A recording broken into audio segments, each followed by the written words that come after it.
What if everything you built, every sleepless night, every sacrifice, was seen as temporary? What if your greatest victory became someone else's opportunity to replace you? Tonight should have been her moment. Applause, praise, success. But behind the smiles lurks a truth no one dares to speak.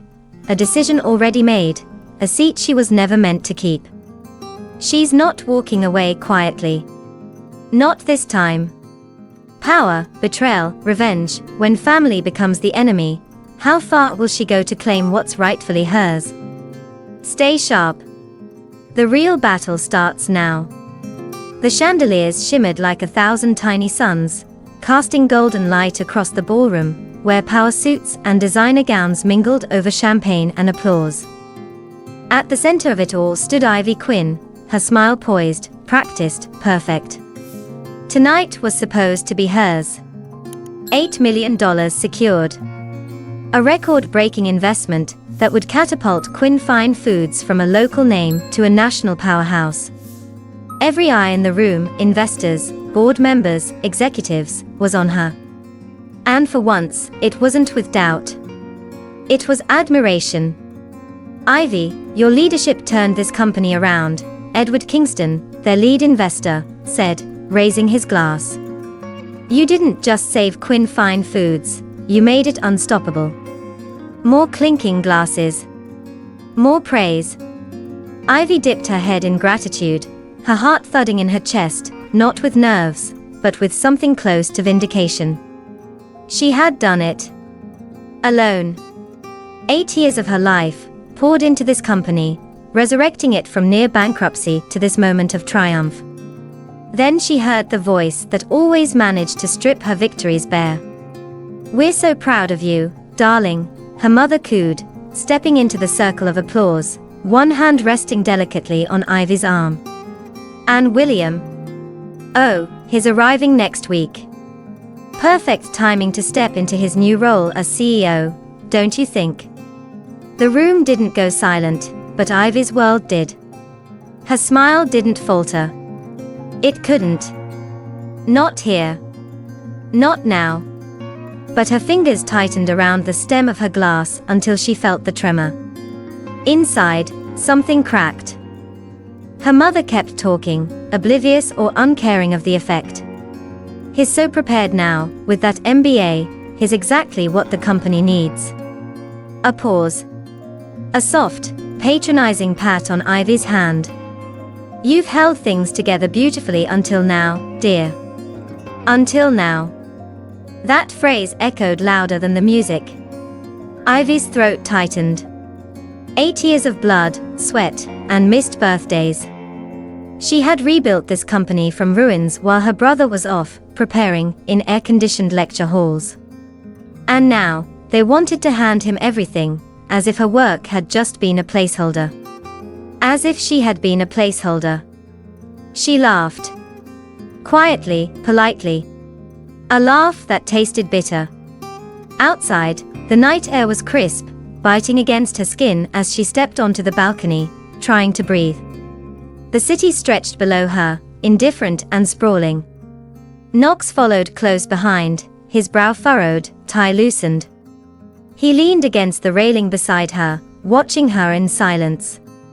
Ivy. She shook her head, her voice low and tight. I did everything. Every single thing they asked of me. No, more than that. I bled for this company. I saved it. And they still see me as temporary.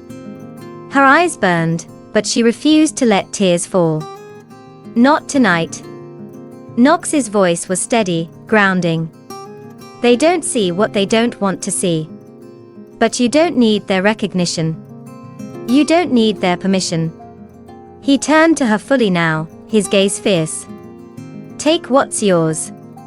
They won't give it to you. Fine.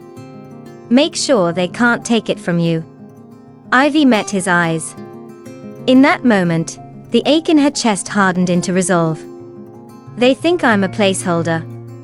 Then let's make damn sure they regret it. She didn't know it yet, but this was only the first betrayal. The real battle hadn't even begun. The office was quiet, too quiet for a Friday night.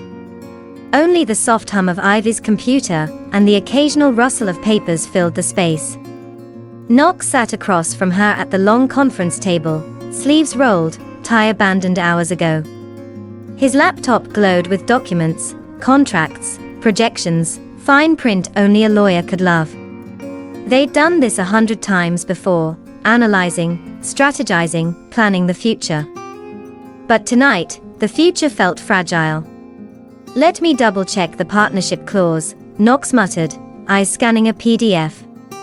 "I want to make sure no one can challenge your authority once this funding's finalized." Ivy nodded absently, lost in a spreadsheet, unaware of the storm about to crash through her carefully built walls. Then Knox went still. His hand froze over his mouse. A slow breath escaped him, tight, controlled. "Knox?" Ivy looked up, sensing the shift instantly. "What is it?" He didn't answer right away. His gaze was locked on the screen, jaw clenched. Then, without a word, he turned the laptop toward her. At first, she didn't understand what she was seeing. An email. Not addressed to her. From her father's email account. Subject line: Leadership Transition. Her eyes darted to the body of the message. "Once the investment deal closes, we'll begin the restructuring process.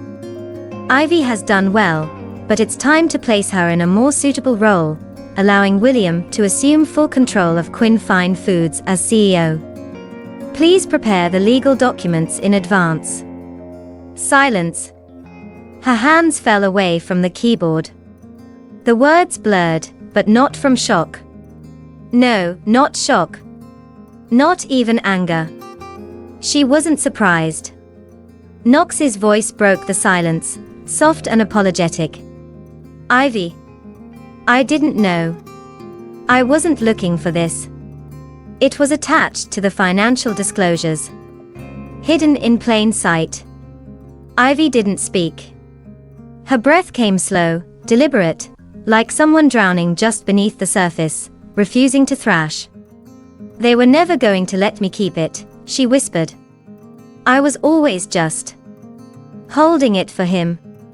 Knox reached for her hand, but Ivy stood, walking to the window, the city lights mocking her.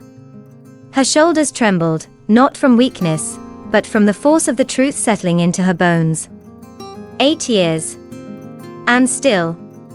"They don't see me." He followed her, eyes burning with the fury she couldn't yet feel. "They don't deserve you. They don't deserve this company. But they're not taking it." She turned to him, something steel-hard and dangerous rising in her eyes. "No. They're not." The plan formed quickly. No confrontation. No rage-fueled phone calls or accusations. They'd expect that. Instead, Ivy chose precision. Patience. Strategy. The very tools they underestimated in her. Knox contacted Edward Kingston under the guise of routine updates, carefully dropping hints. Enough for the seasoned investor to sense something was off. Enough to start watching. They worked through the weekend, no sleep, no distractions. Gathering proof, mapping out contingencies, locking down control. Ivy documented everything: financials, leadership contributions, employee endorsements, ammunition for a war she hadn't started, but would damn well finish. Sunday night, Ivy stood at her desk, staring at the framed photo of her family, a smiling image from a time when love hadn't felt conditional. She set it face down. "Let them come for me," she murmured, voice like ice. "Let them try." Monday morning dawned cold and grey, the sky over Quinn Fine Foods thick with storm clouds, as if it, too, sensed what was coming. Ivy Quinn arrived at the office before 7 a.m., heels clicking across the marble floor with practiced calm. But as she stepped into the main lobby, her eyes narrowed. William was already there. He stood near the reception desk, sleeves rolled, handshakes flying, flashing that charming grin he wore like armor. Employees hovered, some surprised, others uncertain, while William laughed like a man stepping into his destiny. "Great to be back," he was saying. "Big changes ahead. We're going national now, time for strong leadership, right?" Ivy felt her pulse spike, but her face remained impassive. She walked past him without a word. Let him gloat. Let him bask. It wouldn't last. By 9 a.m., the conference room on the 25th floor was filled with tension so thick, it suffocated. The entire executive team sat in polished chairs, eyes flicking between Ivy, standing tall at the head of the table, and her parents, seated confidently beside William. Across from them were Edward Kingston and Diane Thomas, both investors with sharp minds and sharper instincts. "Thank you all for coming," Ivy began smoothly, her voice calm, deliberate. "We're here to discuss the future of Quinn Fine Foods."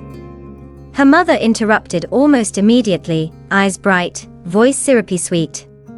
"Yes, and with William now ready to step into leadership, we can ensure that future is stronger than ever.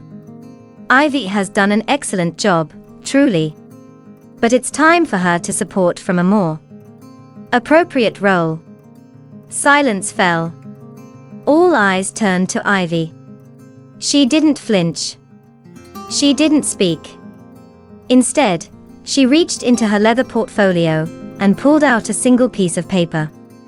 Without a word, she placed it in the center of the table. The email. Printed, highlighted. Knox leaned forward, voice calm, but deadly precise. According to the investor agreement, any change to the CEO position must be approved by all primary stakeholders. He looked directly at Kingston and Diane. Attempting to restructure the company's leadership without this approval constitutes a breach of contract. A beat. Then Diane Thomas spoke, voice laced with steel. "Is this true?" Edward Kingston's brow furrowed as he read the email. "You planned to remove Ivy behind closed doors." Ivy's father opened his mouth, but Knox didn't let him speak. "Let's not waste time. William, since you're being presented as the future CEO, I have a few simple questions." William shifted, visibly pale now. "First," Knox said coolly, "can you outline your financial strategy for the company over the next 12 months? William blinked. "Well, I'd focus on growth, of course. Expand distribution. Standard stuff." Knox didn't blink. "What's the projected revenue increase percentage post-expansion?" William faltered. I don't have the exact." "Right," Knox cut him off. "Then tell us the current profit margin for each of our key product lines." Silence. William looked at his parents. His mother's face had gone rigid. "No." Knox leaned back. "Interesting. Ivy." She didn't miss a beat. "Profit margins are 14.3% for gourmet sauces, 11.9% for frozen entries, and we're increasing margins on snack lines to 16% through vendor renegotiations." A long pause. Knox stood, adjusting his suit jacket. "Thank you. I think it's clear who understands this company and who doesn't." Edward Kingston's face hardened. "If Ivy isn't CEO, our funding disappears immediately." Diane Thomas nodded. "I invested in her, not in family politics." Ivy's parents looked stunned. Defeated. William slumped in his chair, silent. Knox pulled out a fresh set of documents. "Here's an updated contract. Ivy remains CEO for a minimum of 5 years. William may serve in a non-executive role, title of your choice, without decision-making power." No one argued. They couldn't. One by one, her parents signed. As Ivy walked out of the boardroom, Knox beside her, the office around them felt different, still hers, but now undeniably so. No more placeholders. No more waiting. She didn't need their approval anymore. She had the power.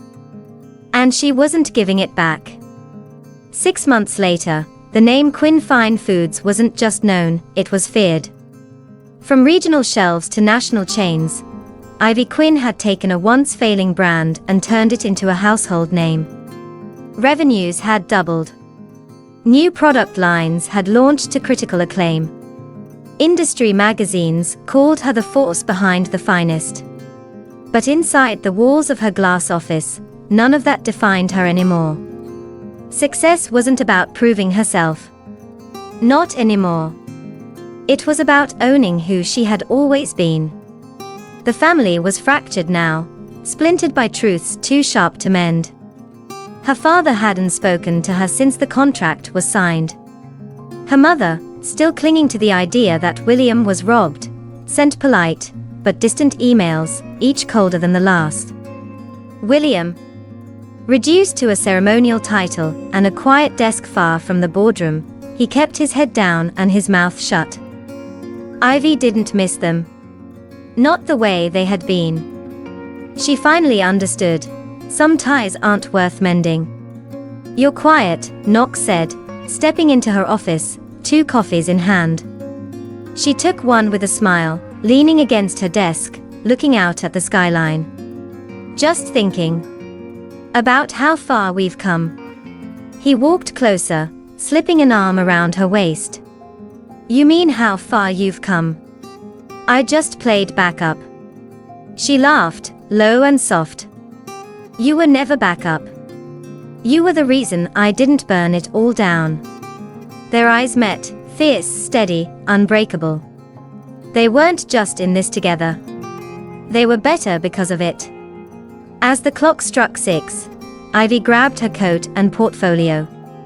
Another successful meeting behind them, another deal closed. Knox held the door open for her, and together, they stepped into the hallway, passing employees who nodded with respect, not out of fear, but admiration. She no longer needed her family's approval. She had earned something far more valuable: loyalty, respect, and the power to write her own story. And beside her, always, was the man who never once doubted her worth. The elevator doors slid shut behind them. 2 silhouettes reflected in polished steel, a power couple, undefeated, unbowed, unstoppable. They hadn't just won. They'd claimed everything they were told they couldn't have, and they did it on their own terms.